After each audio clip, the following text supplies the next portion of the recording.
जो आपने अभी क्लिप देखी या मेरे फोटोग्राफ्स देखे जो पास्ट के हैं, वो एक्चुअली मेरे फ्रेंड ने संभाल के रखे थे और वो दुबई में रहता है।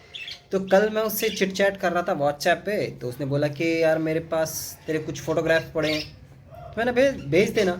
अब मुझे नहीं मालूम था वो इस तरह के एक बेकार सा फोटोग्राफ भी था उसके पास। उससे तो देख करके मैं डर गया था, क्योंकि ये सब फोटोग्राफ्स उसमें से जो सबसे पहला है वो स्ट्रगल टाइम का है। और उस टाइम पे इतनी मेहनत करता था यार मैं, मतलब बहुत मेहनत करता था। मेरी हालत ख़राब हो जाती थी, लेकिन मुझे बस एक ही जुनून चढ़ा हुआ था कि कुछ बनना है यार, कुछ बनना है और कुछ करना है। मतलब चाहे कितनी भी मेहनत करनी पड़े, तो इस तरह से जुनून चढ़ा हुआ था। और उसी जुनून को मद्देनज़र रखते हुए, या फिर यूं कहो कि उसको ध्यान में रखते हुए, वो फ़ोटो देख करके मैं आज भी जिम गया और बहुत सारा रूटीन करके आया, बहुत सारा, मतलब 2 ढाई घंटे। और पहले मैं रियली बताऊं तो मैं 2 2 ढाई घंटे तो मैं करता था कम से कम जिम्नास्टिक की प्रैक्टिस गार्डन में जाके। फिर उसके बाद बीच पे आकर के रनिंग करते हुए, वार्म अप करते हुए सीधा पहुंच जाता था मैं अपना जिम में।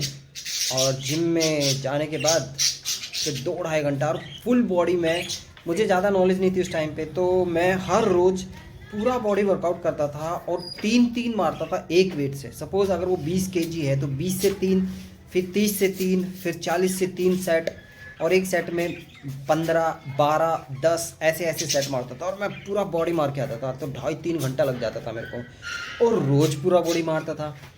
तो ऐसी लत सी लग गई थी, ऐसा नशा चढ़ा हुआ था कि यार मतलब छोड़ूंगा नहीं, मैं इतना अच्छा बॉडी बनाऊंगा। जिम्नास्टिक, रनिंग, बहुत शार्पनेस थी, बहुत ही मतलब एब्स खतरनाक थे, खतरनाक। तो वो मेमोरी याद आ गई, तो इस चक्कर में मैंने जिम भी कर लिया आज बहुत ज़्यादा। मैं सोचा चलो फिर से बॉडी बनाता हूँ, अच्छा बॉडी बनाता हूँ। लेकिन यार, लेकिन वेकिन को छोड़ो, अभी सोचना, मैं सोच रहा हूँ ज़्यादा ना सोचूं तो ज़्यादा अच्छा है। अब मैं मेरी वाइफ से पूछूंगा कि देखता हूँ उसको क्या लगता है, वापस से बॉडी बनाना चाहिए कि नहीं बनाना चाहिए, क्या करना चाहिए। क्योंकि लोग कहते हैं कि शादी के बाद बॉडी वीडी कुछ नहीं, सब मोटिवेशन निकल जाता है, या तो कोई कुछ नहीं कर पाता है, ऐसा मानते हैं लोग। बट मैं ऐसा नहीं मानता हूँ। तो देखता हूँ निशा क्या बोलती है। लोग कहते हैं कि शादी के बाद आदमी मोटे हो जाते हैं, या फिर ऐसा हो जाता है कि मोटिवेशन निकल जाता है, या कोई कुछ कर नहीं पाते। क्या ये बात सच है? नहीं, हम और दोनों में से तो कोई भी मोटा नहीं हुआ। हाँ, ये बात तो सच है, मैं मोटा नहीं हुआ हूँ, बट मैंने क्या है ना, लेजीनेस सा आ गया थोड़ा। वो इसलिए आ गया क्योंकि यार इतना मेहनत करने के बाद भी क्या होता है, लोग अप्रिशिएट नहीं करते। अब जो कल का फोटोग्राफ्स है जो आपने देखा है, अब उसको लोग इतने सालों बाद अप्रिशिएट कर रहे हैं। अरे यार तेरा बॉडी कैसा था? अरे यार ये क्या मीनिंग हुआ? जब मैं था तब मुझे पता था कि मैं कितनी अच्छी बॉडी है, कितना सब कुछ है, लेकिन कोई अप्रिशिएट नहीं करता था। इसलिए नहीं करता था क्योंकि उन्हें पता है कि इसको किस कंपटीशन। कंपटीशन समझ लो, हाँ ये भी जेलस समझ लो, लोग जलते थे या कुछ भी समझ लो। लेकिन वो लोग, अब क्या कहें, फ्रेंड कहते हैं हम एक दूसरे को, बट एक्चुअली वो कलीग्स थे। हम सब कलीग्स थे, एक साथ काम करने वाले। तो वो तो एक साइड बात है। अब मैं वापस से बॉडी बनाऊंगा। मैंने डिसाइड किया कि वापस से बॉडी बनाऊंगा, अच्छा बॉडी बनाऊंगा, पहले से भी अच्छा बॉडी बनाऊंगा। और मैं वो कर सकता हूँ, मुझे पता है। और डाइट वाइट का तो मुझे सारी चीज़ें पता ही है। अब बात आती है यहाँ पे कि यार छोटी मोटी भी ना, घर में जो प्रॉब्लम्स चल रही है ये एक बार ख़त्म हो जाए।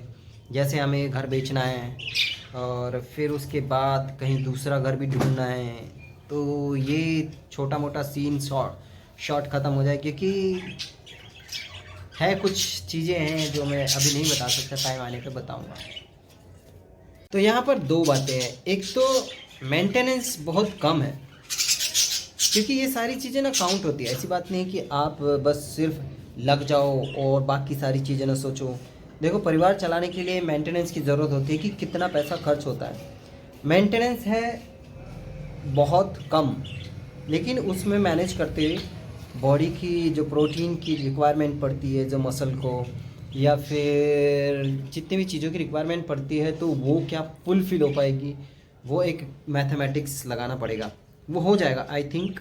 जब कहते हैं ना कि जहाँ चाह होती है वहीं राह होती है, तो वो हो जाएगा, मुझे ऐसा लग रहा है।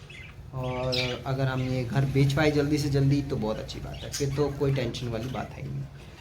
तो जब मैं जो आपने फ़ोटोग्राफ्स देखा ना गाइस, वो फ़ोटोग्राफ्स के टाइम पे मुझे इतना नॉलेज भी नहीं था कि भाई प्रोटीन होता क्या है या कार्ब्स क्या होता है, या फिर हाँ नॉनवेज के बारे में मुझे पता था। और मुझे ज़्यादा कुछ खाने को मिलता नहीं था, मैं ज़्यादा क्योंकि खुद के ही मेंटेनेंस करना पड़ता था। मुंबई में रहते हुए चौल में मैं रहता था, एक 4 बाई 10 फीट का मेरा घर था, और मैं चने भिगो के खाता था।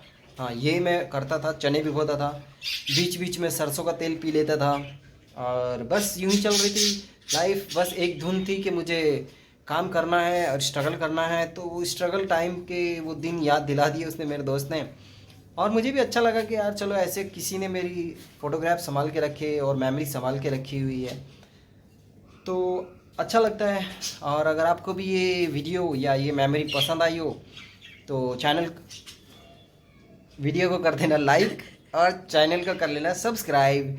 ऐसे ही वीडियो और ऐसे ही बहुत सारी मेमोरीज है जो मैं आपके साथ में शेयर करूँगा, चाहे वो देश की हो चाहे वो विदेश की हो। ऐसी बहुत सारी मेमोरी है, मतलब वो आप लोगों के साथ में शेयर करते रहूँगा। तो वीडियो को कर देना लाइक और चैनल को कर लेना और सब्सक्राइब। जिसको जो फोटो पसंद आई हो कमेंट करके जरूर बताना कि कौन सी, हाँ ये बात ज़रूर है दोस्तों, प्लीज़ ये बताना, बात इज्जत पे आ गई है भाई, ठीक है। और फिर उसके बाद में बस बाकी तो और कुछ नहीं, मिलते हैं नेक्स्ट ब्लॉग में।